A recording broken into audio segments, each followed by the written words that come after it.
Cicero, Epistulae Ad Atticum, Episode 14. Quintum fratrem quotidiae expectamus, terderentiam magnos articulorem dolores habet, et te et sororem tuam et matrem maxime diligit. Salutemque tibi plurirdramam ascribit et Tulliola, deliciae nostrae. Curdra utualeas et nos ames et tibi persuadeas te, a me fraterne amari. This is the 8th and final section of the letter.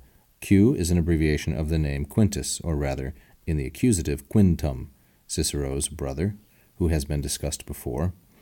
Quintus fratrem, my brother Quintus, we are waiting for daily, quotidiae.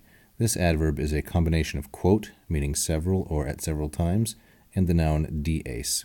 Quote dies quotidiae. We're looking for Quintus any day now. Terentia, this is Cicero's wife, feminine singular and nominative. Terentia has or is experiencing habet great pain in her joints. Magnos dolores, magnos modifying dolores, and then articulorum as an objective genitive. Magnos as an adjective of degree goes before its noun dolores. This pain was probably arthritis or rheumatism. Articulus means a joint, something that turns, and the Greek version of this word is arthrus, from which we get the word arthritis, a swelling of the joint. Et te et, sororem, here's a play on words, et te et, both you and your sister and your mother, she greatly esteems, maxime diligit. The subject of diligit is the last nominative, namely Terentia. So we might say Terentia sends her warmest greetings, maxime diligit, both for you and for your sister, Pomponia, the wife of Quintus, and for your mother. And to get the whole family in on it, Cicero says, salutemque, to be pluridramam, and salutem, greetings, plurimam, the greatest, the most sincere greetings, for you, tibi, masculine, singular, dative, i.e. Atticus, ascribit, et Tulliola. Also Tulliola, this was his daughter. It's the feminine, diminutive form of his own name, Tullius, a common practice among Roman aristocracy to name their daughters after themselves. So, my little Tully, my little Tulliola, my daughter, writes to you also, sends to you her sincerest greetings, and she is deliciae nostrae. Deliciae nostrae is feminine, plural, and nominative.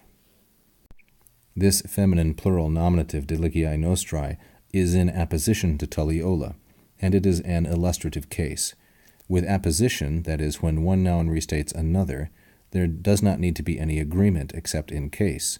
So Tulliola is feminine singular and nominative, and deliciae nostrae is feminine plural nominative. So although they must agree in case, the agreement of gender is incidental, and as you can see, there is no agreement in number. Deliciae means a pet. It was the term used for pet animals, but it means anything that is sweet or pleasing or delightful.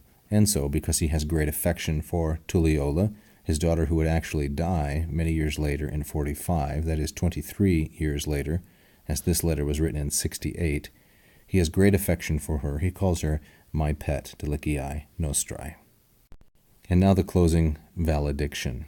Beautifully Ciceronian. Take care, cura, that's imperative, that you are well, valeas. This is the subjunctive with ut. This is an object of cura. Take care that you are well, and ames nos, that you love us. You have great affection for us, and persuadeas. This is now the third subjunctive in the second person singular, valeas, ames, persuadeas, and that you convince yourself. Now this introduces indirect statement, oratio obliqua, that persuadeas does.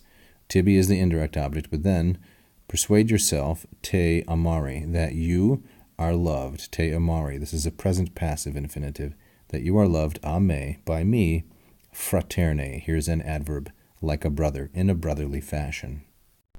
So that is the conclusion of this series on the first letter. Poor Terentia needs some of this for her joint pain, but I hope you do not, as you have ingested these lessons.